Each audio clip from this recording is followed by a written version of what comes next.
નમસ્કાર વિદ્યાર્થી મિત્રો, ઓનલાઈન શિક્ષણની અંદર આપ સૌ વિદ્યાર્થી મિત્રોનું સ્વાગત છે.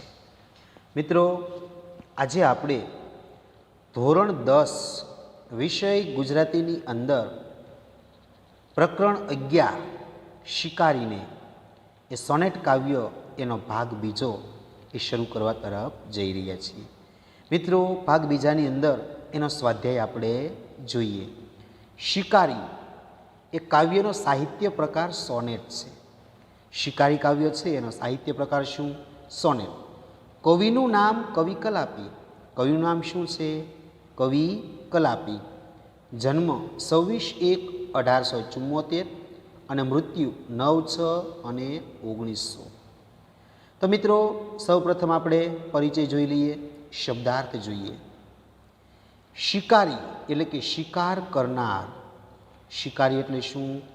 શિકાર કરનાર. શિકારી એટલે કે શિકાર કરનાર. સંહાર એટલે નાશ. સંહાર એટલે કે નાશ. સંહાર એટલે કે નાશ. ક્રૂરતા એટલે નિર્દયતા અથવા ઘાતકીપણું. ક્રૂરતા એટલે નિર્દયતા અથવા ઘાતકીપણું. આશ્રમ એટલે સંતોનું નિવાસસ્થાન. આશ્રમ એટલે કે સંતોનું નિવાસસ્થાન. સંત એટલે કે સંત અથવા સંન્યાસી. સંત એટલે કે સંત અથવા સંન્યાસી. રૂડું એટલે કે સારું અથવા સુંદર. રૂડું એટલે કે સારું અથવા સુંદર. લતા એટલે કે વેલ અથવા વેલો. લતા એટલે વેલ અથવા વેલો. તરુ એટલે વૃક્ષ. તરુ એટલે વૃક્ષ અથવા ઝાડ. તરુ એટલે વૃક્ષ અથવા ઝાડ. ક્રૂર દ્રષ્ટિ એટલે નિર્દય નજર, ઘાતકી નજર. ક્રૂર દ્રષ્ટિ એટલે નિર્દય નજર અથવા ઘાતકી નજર. સૌંદર્ય એટલે સુંદરતા. સૌંદર્ય એટલે સુંદરતા. કુમળું એટલે મૃદુ, નજાકત. કુમળું એટલે મૃદુ અથવા નજાકત.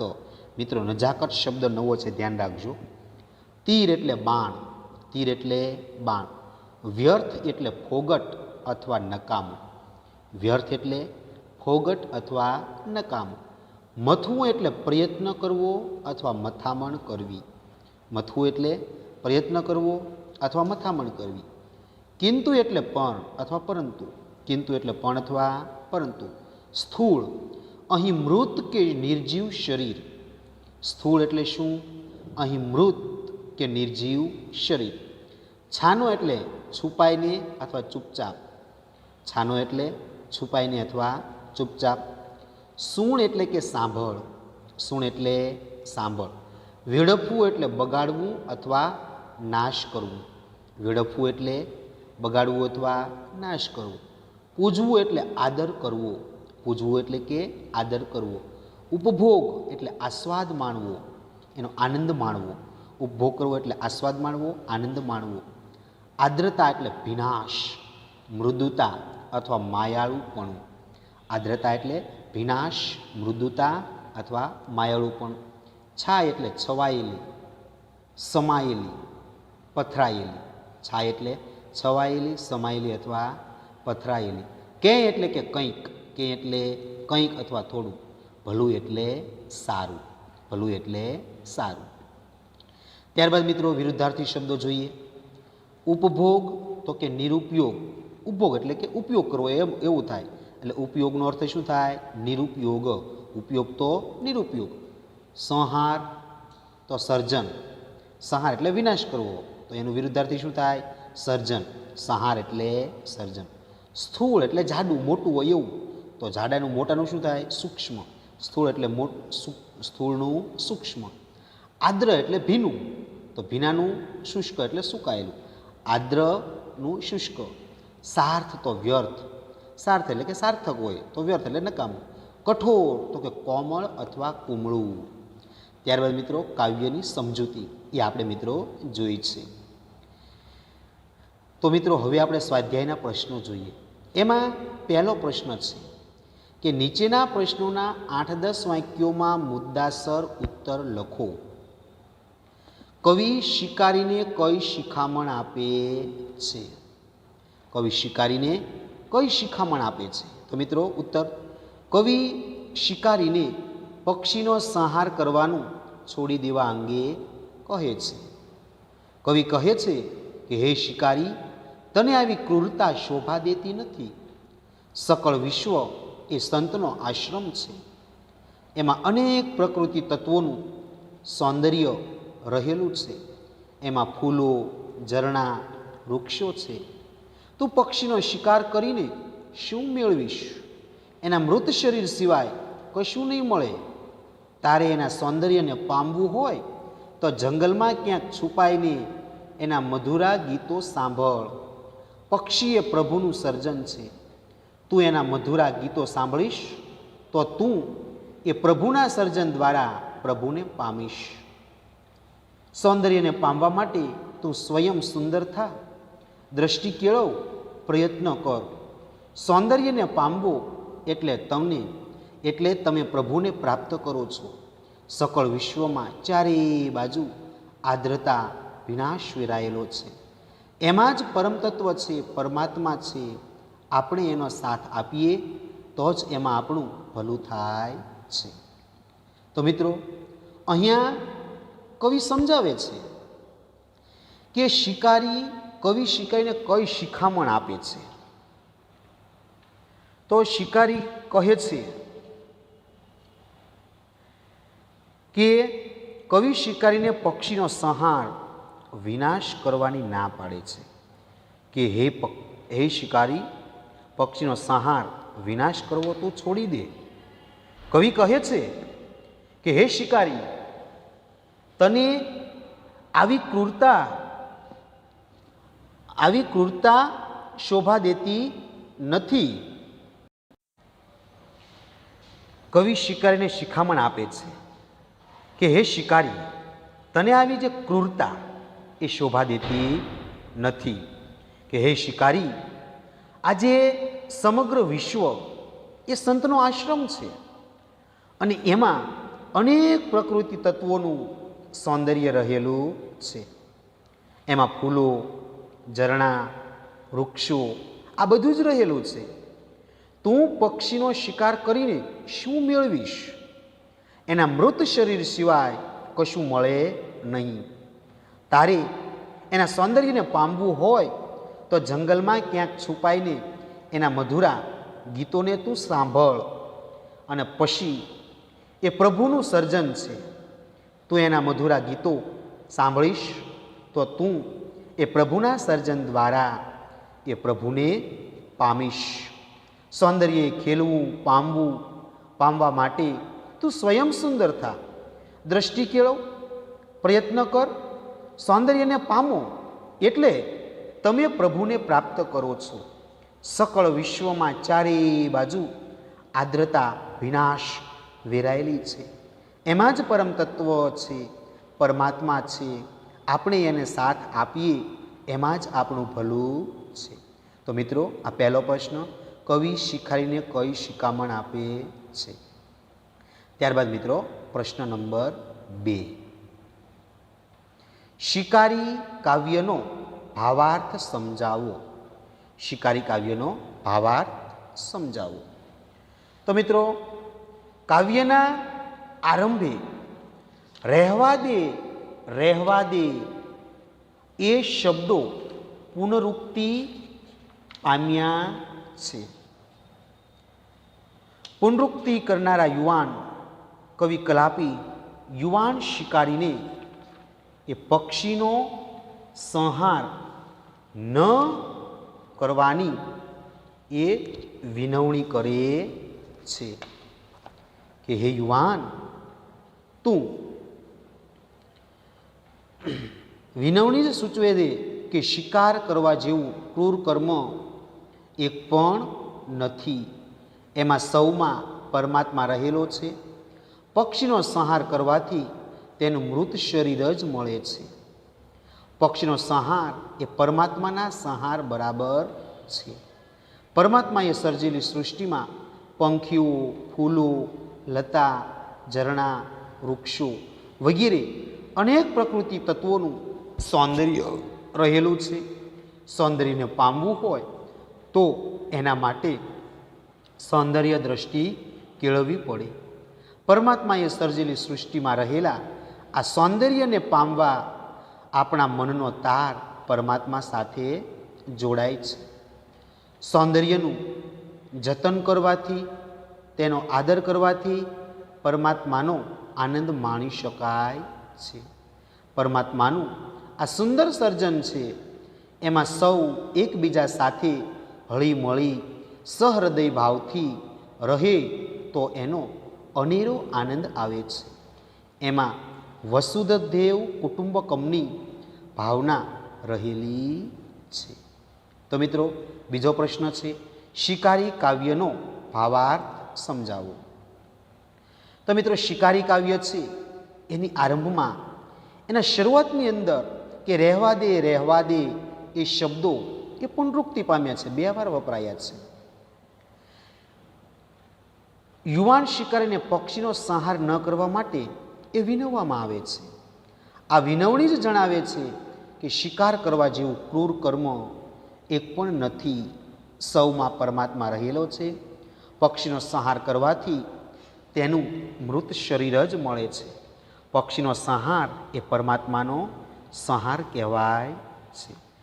પરમાત્માએ સર્જેલી સૃષ્ટિમાં પંખીઓ, ફૂલો, લતા, ઝરણા, વૃક્ષો વગેરે અનેક પ્રકૃતિ તત્વોનું સૌંદર્ય ભરેલું છે. અને એ સૌંદર્ય માણવું હોય તો એના માટે સૌંદર્ય દ્રષ્ટિ કેળવવી પડે. પરમાત્માએ સર્જેલી સૃષ્ટિમાં રહેલા સૌંદર્યનું જતન કરવાથી, તેનો આદર કરવાથી પરમાત્માનો આનંદ માણી શકાય છે. પરમાત્માનું આ સુંદર સર્જન છે, એમાં સૌ એકબીજા સાથે હળીમળી સહૃદય ભાવથી રહે તો એનો અનેરો આનંદ છે. અને એમાં વસુધૈવ કુટુંબકમની ભાવના રહેલી છે. ત્યારબાદ મિત્રો, પ્રશ્ન નંબર 2, નીચેના પ્રશ્નોના 3-4 વાક્યોમાં ઉત્તર લખો. એમાં પ્રશ્ન પહેલો, સૃષ્ટિનું સૌંદર્ય કવિને ક્યાં ક્યાં જોવા મળે છે? સૃષ્ટિનું સૌંદર્ય કવિને ક્યાં ક્યાં જોવા મળે છે? તો મિત્રોનો ઉત્તર, કલાપીય કાવ્યમાં પ્રકૃતિ તેમજ પ્રાણી જગત સાથેનું સૌહાર્દ તેમજ સૌંદર્ય દ્રષ્ટિને આવરી લીધા છે. કવિ વૃક્ષો, પંખીઓ, ફૂલો, વેલાઓ તેમજ ઝરણામાં સૃષ્ટિના સૌંદર્યને જુએ છે. વૃક્ષો ઉપર કલરવ કરતા પક્ષીઓના ગીતોમાં પણ કવિ સૌંદર્યનો અનુભવ કરે છે. પ્રશ્ન નંબર 2 મિત્રો, ફરીવાર, સૃષ્ટિના સૌંદર્ય કવિને ક્યાં ક્યાં જોવા મળે? તો કવિ કલાપી કાવ્યમાં પ્રકૃતિ તેમજ પ્રાણી જગત સાથેનું સૌહાર્દ તેમજ સૌંદર્ય દ્રષ્ટિ આવરી લીધા, અને તે વૃક્ષોમાં, પંખીઓમાં, ફૂલોમાં, વેલાઓમાં તેમજ ઝરણામાં સૃષ્ટિના સૌંદર્યને જુએ છે. વૃક્ષો ઉપર કલરવ કરતા પક્ષીઓના ગીતોમાં પણ કવિ સૌંદર્યનો અનુભવ કરે છે. ત્યારબાદ મિત્રો, પ્રશ્ન નંબર 2, કવિ સૌંદર્યને પામવા માટે શી સલાહ આપે છે? કવિ સૌંદર્યને પામવા માટે શી સલાહ આપે છે? કવિ કહે છે કે સૌંદર્યનો સંહાર કરવાથી સૌંદર્યને પામી શકાય નહીં. સૌંદર્યને પામવા માટે એનું જતન, પોષણ અને સંવર્ધન કરવું જોઈએ. સુંદરતા પામવા સુંદર બનવું પડે છે, ક્રૂરતા છોડવી પડે છે. ફરીવાર મિત્રો, કવિ સૌંદર્યને પામવા માટે શું સલાહ આપે છે? કવિ સૌંદર્યને પામવા માટે કહે છે કે સૌંદર્યનો સંહાર કરવાથી સૌંદર્યને પામી શકાય નહીં. સૌંદર્યને પામવા માટે એનું જતન કરવું પડે, એનું પોષણ કરવું પડે અને એનું સંવર્ધન કરવું જોઈએ. સુંદરતા પામવા માટે સુંદર બનવું પડે છે, ક્રૂરતા છોડવી પડે છે. ત્યારબાદ મિત્રો, પ્રશ્ન નંબર 3, કવિ પક્ષીને પામવા શું કરવાનું કહે છે? કવિ પક્ષીને પામવા કહે છે કે તેના પર તીર ચલાવવાનું નથી, પણ ક્યાંક છુપાઈને તેના મધુર ગીત કલરવ સાંભળવાના છે. તેનાથી પક્ષીના મધુર કલરવનું સૌંદર્ય માણવા મળશે અને પક્ષી તેના પ્રભુ સાથે તારા હૈયામાં વાસ કરશે. ફરીવાર મિત્રો, કવિ પક્ષીને પામવા માટે શું કરવાનું કહે છે? તો કવિ પક્ષીને પામવા માટે કહે છે કે તેના પર તીર ચલાવવાનું નથી, પણ ક્યાંક છુપાઈને તેના મધુર ગીત કલરવ સાંભળવાના છે. તેનાથી પક્ષીના મધુર કલરવ સૌંદર્ય માણવા મળશે અને પક્ષી તેના પ્રભુ સાથે તારા હૈયામાં વાસ કરશે. ત્યારબાદ મિત્રો પ્રશ્ન નંબર 3, નીચેની કાવ્ય પંક્તિઓ સમજાવો. સૌંદર્યો વેડફી દેતા નાના સુંદરતા મળે, સૌંદર્યો પામતા પહેલાં સૌંદર્ય બનવું પડે. સમગ્ર વિશ્વમાં ઠેર ઠેર સૌંદર્ય પથરાયેલું છે. એ સૌંદર્યનો નાશ કરવાથી એમાં રહેલી સુંદરતાને આપણે નષ્ટ કરીએ છીએ. એને આપણે માણી શકતા નથી. ખરેખર સૌંદર્યને માણવું હોય તો સૌથી પહેલાં સૌંદર્ય દ્રષ્ટિ કેળવવી પડે છે. મિત્રો 2 માર્ક્સની અંદર પ્રશ્ન પૂછાય કે નીચેની કાવ્ય પંક્તિઓ સમજાવો. સૌંદર્યો વેડફી દેતા નાના સુંદરતા મળે, સૌંદર્યો પામતા પહેલાં સૌંદર્ય બનવું પડે. તો એનો ઉત્તર છે કે સમગ્ર વિશ્વમાં ઠેર ઠેર સૌંદર્ય પથરાયેલું છે. એ સૌંદર્યનો નાશ કરવાથી એમાં રહેલી સુંદરતાને આપણે નષ્ટ કરીએ છીએ. એને આપણે માણી શકતા નથી. ખરેખર સૌંદર્યને માણવું હોય તો સૌથી પહેલાં સૌંદર્ય દ્રષ્ટિ કેળવવી પડે છે. તો મિત્રો આ સ્વાધ્યાયના પ્રશ્નો. ત્યારબાદ બહુ વિકલ્પ પ્રશ્નો. સમગ્ર વિશ્વ કોનો આશ્રમ છે? તો મિત્રો સમગ્ર આશ્રમ સંતોનો આશ્રમ છે. સમગ્ર વિશ્વ કોનો આશ્રમ છે? સમગ્ર વિશ્વ સંતોનો આશ્રમ છે. બીજું, સૃષ્ટિનું સૌંદર્ય કવિને ક્યાં ક્યાં જોવા મળે છે? સૃષ્ટિનું સૌંદર્ય કવિને ક્યાં ક્યાં જોવા મળે છે? તો કે પંખીઓમાં, ફૂલોમાં, લતા, વેલ, ઝરણા, વૃક્ષો વગેરે પ્રકૃતિ તત્વોમાં. સૃષ્ટિનું સૌંદર્ય શેમાં જોવા મળે?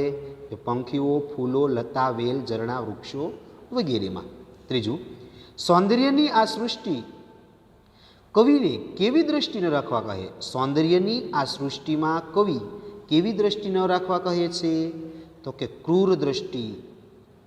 સૌંદર્યની આ સૃષ્ટિમાં ક્રૂર દ્રષ્ટિ ન રાખવા માટે કવિ કહે છે. કવિની દ્રષ્ટિએ વિશ્વ સૌંદર્ય કેવું છે? તો કે કુમળું. કવિની દ્રષ્ટિએ વિશ્વ સૌંદર્ય કેવું? કુમળું છે. વ્યક્તિ પક્ષીને શાનાથી પામવાનો વ્યર્થ પ્રયત્ન કરે છે? તો કે તીરથી. વ્યક્તિ પક્ષીને શેનાથી પામવા વ્યર્થ પ્રયત્ન કરે? તો કે તીરથી. કવિની દ્રષ્ટિએ પક્ષી ક્યાં મળશે? તો કે એના મધુર ગીતમાં. કવિની દ્રષ્ટિએ પક્ષી ક્યાં મળશે? તો કે એના મધુર ગીતમાં. શું કરવાથી પક્ષીનું માત્ર સ્થૂળ શરીર જ મળે છે? તો કે શિકાર કરવાથી. શું કરવાથી માત્ર પક્ષીનું સ્થૂળ શરીર મળી શકે? તો કે શિકાર કરવાથી. પક્ષીને તીરથી મારવાથી શું મળે છે? પક્ષીના પીંછા, પક્ષીનું સૂક્ષ્મ શરીર, પક્ષીની ચીસ કે પક્ષીનું સ્થૂળ શરીર? તો મિત્રો જવાબ આવશે પક્ષીનું સ્થૂળ શરીર. પક્ષીને તીર મારવાથી પક્ષીનું સ્થૂળ શરીર મળે છે. ત્યારબાદ મિત્રો 9મો પ્રશ્ન જોઈએ. પંખીને પામવા કવિ શું કરવાનું કહે છે? પંખીનો શિકાર કરવાનું કહે છે, તીર ચલાવવાનું કહે છે, માળો બનાવવાનું કહે છે કે ડી પંખીના ગીતને સાંભળવાનું? તો મિત્રો જવાબ આવશે ડી પંખીના ગીતને સાંભળવાનું.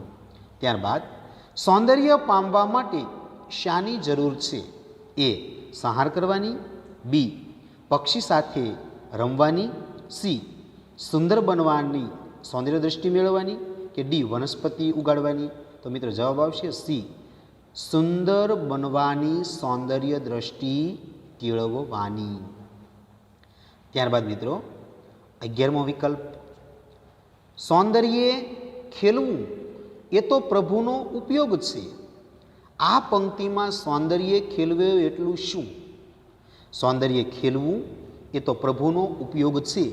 આ પંક્તિમાં સૌંદર્ય ખેલવું એટલે શું? તો કે સૌંદર્ય સાથે રમવું, સૌંદર્યનો ઉપભોગ કરવો, સૌંદર્યનો નાશ કરવો. તો મિત્રો જવાબ આવશે એ, સૌંદર્યનો સહવાસ કેળવવો. ત્યારબાદ 12મો પ્રશ્ન, કવિની દ્રષ્ટિએ સૌંદર્યએ ખેલવું એ વાસ્તવમાં કોનો ઉપયોગ છે? કવિની દ્રષ્ટિએ સૌંદર્ય ખેલવું એ વાસ્તવમાં કોનો ઉપયોગ છે? પ્રકૃતિનો, સૌંદર્યનો, શિકારીનો કે પ્રભુનો? તો મિત્રો જવાબ આવશે સી, પ્રભુનો. કવિની દ્રષ્ટિએ સૌંદર્ય ખેલવું એ વાસ્તવમાં પ્રભુનો ઉપયોગ ગણાય છે. ત્યારબાદ પ્રશ્ન નંબર 13, કવિ કલાપી સમગ્ર કાવ્યમાં કોને સંબોધન કરે છે?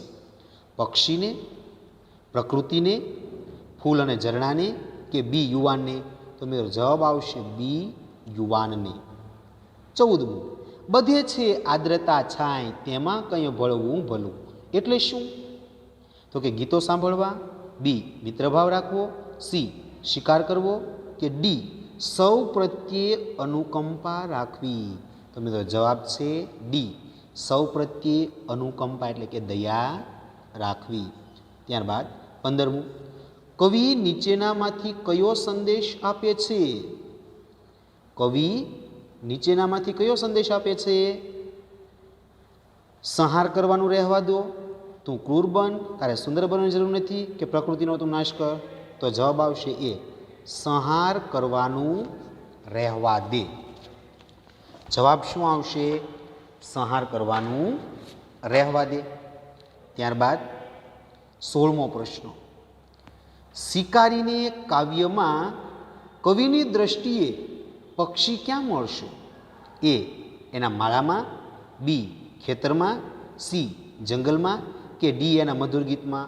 તો જવાબ આવશે ડી, એના મધુર ગીતમાં. 17મું, કલાપી કોનું ઉપનામ છે? તો કલા સુરસિંહજી ગોહિલનું, અશોક ચાવડાનું, રાજેન્દ્ર શાહનું કે જયંત પાઠકનું? તો મિત્રો જવાબ આવશે એ, સુરસિંહજી ગોહિલ. કવિ કલાપી કોનું નામ છે? સુરસિંહજી ગોહિલનું. ત્યારબાદ મિત્રો 18મો પ્રશ્ન, સુરસિંહજી તખ્તસિંહજી ગોહિલનું ઉપનામ શું? તો કે કવિ કલાપી. સુરસિંહજી તખ્તસિંહજી ગોહિલનું ઉપનામ શું? તો કે કવિ કલાપી. ત્યારબાદ શિકારીને કાવ્યના કવિનું નામ લખો. રાજેન્દ્ર શાહ, જયંત પાઠક, અશોક ચાવડા બેદિલ? તો સુરસિંહજી તખ્તસિંહજી ગોહિલ કલાપી. શિકારીને કાવ્યના કવિનું નામ શું? સુરસિંહજી તખ્તસિંહજી ગોહિલ એટલે કે કલાપી. શિકારીને કાવ્યમાં શામાંથી લેવામાં આવ્યું? તો કે કલાપીના કેકારવમાંથી. શિકારી કાવ્ય શામાંથી લેવામાં આવ્યું? કલાપીના કેકારવમાંથી. ત્યારબાદ સોનેટમાં કેટલી પંક્તિઓ હોય છે? 16, 17, 12 કે 14? તો જવાબ આવશે બી, 14 પંક્તિઓ. સોનેટમાં કેટલી પંક્તિઓ હોય છે? તો કે 14 પંક્તિઓ હોય છે. ત્યારબાદ 22મું, શિકારીને કાવ્ય કયા છંદમાં રચાયેલું છે? તો કે અનુષ્ટુપ છંદમાં. શિકારીને કાવ્ય કયા છંદમાં રચાયેલું છે? અનુષ્ટુપ છંદમાં. શિકારીને કાવ્યનો મુખ્ય ધ્વનિ શું? તો કે પ્રકૃતિ પ્રત્યે અનુકંપા. શિકારીને કાવ્યનો મુખ્ય ધ્વનિ શું? તો કે પ્રકૃતિ પ્રત્યે અનુકંપા. ત્યારબાદ શિકારીને કાવ્યનો કાવ્ય પ્રકાર જણાવો. તો કે સોનેટ. શિકારીને કાવ્યનો કાવ્ય પ્રકાર કયો? તો કે સોનેટ. ત્યારબાદ મિત્રો વ્યાકરણલક્ષી, સાચી જોડણીવાળા શબ્દ શોધીને લખો. વિશ્વ, સંત, યુવાન કે ફૂલ? તો મિત્રો વિશ્વ એ સાચી જોડણી છે, બાકી બધી ખોટી. બી, રૂડું, સૌંદર્ય, કુમળું કે દ્રષ્ટિ? તો જવાબ આવશે દ્રષ્ટિ. એ, ઉપભોગ, પૂજવું, સ્થૂળ કે સુંદર? તો જવાબ આવશે સી. ત્યારબાદ નીચેનામાંથી કયા શબ્દની જોડણી સાચી નથી તે દર્શાવવું? સંહાર, વિશ્વ, હેઉ કે દ્રષ્ટિ? તો કે સંહાર. સંહાર આવે મિત્રો, સંહાર ન આવે. ત્યારબાદ પ્રભુ, પૂજવું, ઉપયોગ કે પોષવું? તો ઉપયોગ જોડણી સાચી નથી. આદ્રતા, સંહાર, ક્રૂર કે સ્થૂળ? તો સ્થૂળ જોડણી ખોટી છે. ત્યારબાદ નીચેના શબ્દોના ધ્વનિ સ્પષ્ટ કરવું. નીચેના શબ્દોના ધ્વનિ સ્પષ્ટ કરો. સૌંદર્ય. તો મિત્રો જવાબ આવશે સ વત્તા ઔ વત્તા ન વત્તા દ વત્તા અ વત્તા ર વત્તા ય વત્તા અ. ત્યારબાદ બીજું છે આર્દ્રતા. આર્દ્રતા તો કે સી જવાબ આ વત્તા ર વત્તા દ વત્તા ર વત્તા અ વત્તા ત વત્તા આ. આર્દ્રતા. મિત્રો બંને જોડણી સૌંદર્ય અને આર્દ્રતા. ત્યારબાદ સંધિ છોડો. વ્યર્થ. વી વત્તા અર્થ એટલે કે વર્થ. વી અર્થ વી વત્તા અર્થ. તો જવાબ આવશે મિત્રો વી વત્તા અર્થ. ત્યારબાદ સંધિ જોડો. પોષ વત્તા અન. સંધિ જોડો પોષ વત્તા અન તો શું બને પોષણ. પોષ વત્તા અન એનું બનશે પોષણ.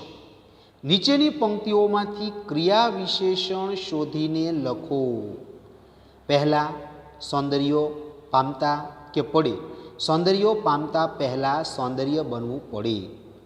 પહેલાં એ શું છે ક્રિયા વિશેષણ. ક્રિયાકરણ છે એટલે કે પહેલાં. પક્ષીને પામવાને તો છાનો તું સુણ ગીતને. કઈ ક્રિયા છે સાનામાના. ચૂપચાપ એટલે કે છાનો એ ક્રિયા છે એટલે ક્રિયા વિશેષણ. ત્યારબાદ નીચે આપેલા શબ્દોના સમાનાર્થી શબ્દ શોધીને લખો. દ્રષ્ટિ તો કે નજર. દ્રષ્ટિ તો કે નજર. વિશ્વ તો કે જગત અથવા દુનિયા. વિશ્વ એટલે જગત અથવા દુનિયા. ત્યારબાદ નીચે આપેલા શબ્દોના વિરુદ્ધાર્થી શબ્દ શોધીને લખો. સંહાર એટલે વિનાશ. શું થાય સર્જન. બી જવાબ આવશે સર્જન. સંહારનું સર્જન. કોમળનું શું થાય કઠોર. કોમળ તો કે કઠોર. સ્થૂળ એટલે મોટું જાડું. તો સૂક્ષ્મ એટલે નાનું. સ્થૂળનું આવશે સૂક્ષ્મ. ત્યારબાદ નીચે આપેલા તળપદા શબ્દોનું શિષ્ટરૂપ શોધીને લખો. ઘટવું તો ઘટવું એનું છે એ ઘડવું શોભવું કે જડવું. તો ઘટવું એટલે કે શોભવું. જવાબ આવશે બી. ઘટવું એટલે કે શોભવું સુંદર લાગવું. સૂણ. સૂણ એટલે કે સાંભળ. તો જવાબ આવશે એ. સૂણ એટલે સાંભળ. ત્યારબાદ નીચે આપેલા શબ્દોમાંથી કોને પ્રત્યય લાગ્યો નથી. ક્રૂરતા સુંદરતા આર્દ્રતા કે ઉપભોગ. તો મિત્રો આ ક્રૂરતામાંય આ પ્રત્યય છે, સુંદરતામાંય આ પ્રત્યય છે, આર્દ્રતામાંય આ પ્રત્યય છે, પણ ઉપભોગની અંદર છે એ પ્રત્યય લાગેલો નથી એટલે ઉપભોગ એ જવાબ આવશે.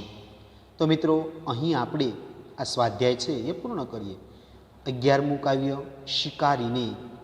સૌથી પહેલાં આપણે શબ્દાર્થો વિરુદ્ધાર્થી શબ્દો કાવ્યની સમજૂતી છે એ પણ જોઈ. ત્યારબાદ મોટો પ્રશ્ન છે 4 માર્ક્સનો. એવા મોટા પ્રશ્નો 2 છે. ત્યારબાદ 3-4 વાક્યોમાં ઉત્તર આપો એ છે પ્રશ્નો. અને ત્યારબાદ વધારાનું વ્યાકરણલક્ષી વિકલ્પો છે એ આપણે જોયા. તો મિત્રો અહીં આપણે આ ભાગ પૂર્ણ કરીએ છીએ. મિત્રો હોમવર્કની અંદર તમારે સ્વાધ્યાય ફેરબુકની અંદર લખવાનો છે. ફરીવાર મિત્રો હોમવર્કની અંદર સ્વાધ્યાય તમારે ફેરબુકની અંદર લખવાનો છે.